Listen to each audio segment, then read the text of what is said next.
All right, everybody, it's Dr. Andersen with the Whiplash Center of Utah. I'm on the road and I'm going to do this safely, but I wanted to bring to everybody's attention the next little tip of driving in inclement weather. Today we've got kind of an interesting little weather pattern. We've got a little mix of rain, we've got a little mix of snow, but the one thing I want to talk about is the importance of space. When you live in an area that does not have a lot of snow, or in St. George we have a lot of rain, or we don't have a lot of rain, we have a tendency to want to drive like we normally drive. And on dry grounds, driving like we normally drive means we're driving typically 10 miles and over the speed limit. And so when we have these moments of ignorance where we're driving when it's wet and when it's snowy, we tend to want to drive fast like we normally do because we don't know the difference. And the thing that we need to remember is that our tires do not hold on to the road the same way.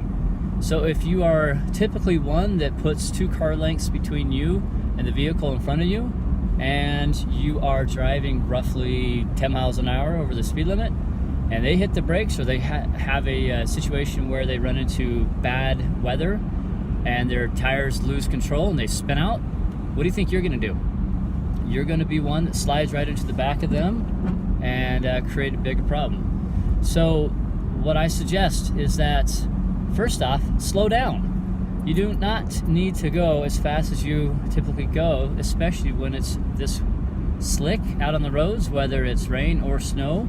And the other thing that you need to remember is that in the process of driving slower, also put some more space between you and the car in front of you.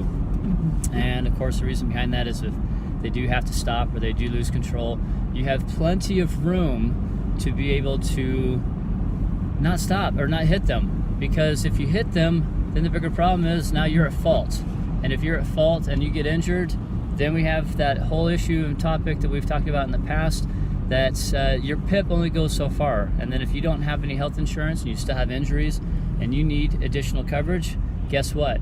It's coming out of your pocket. And if you don't have the money for it, then you start to suffer. And the more that you suffer now, just wait, 10, 15 years down the road, that suffering is going to be significantly more because you won't be able to do anything about it. It's permanent. So here's the tip for the day. Slow down. You don't need to go this fast. The other thing is put some space between you and the vehicles in front of you. Just a little side benefit tip.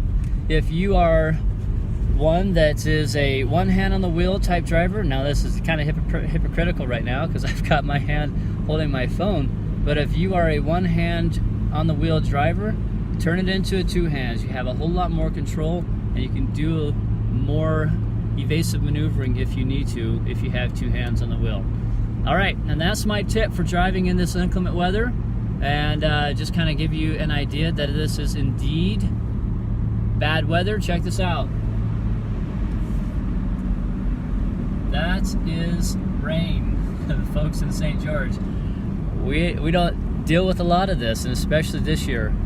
So be safe out there. Also, if you are interested in being part of our regular video series, make sure that you like my page.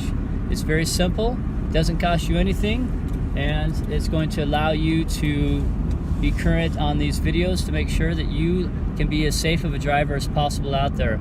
All right, be safe out there. We'll see you on the next one.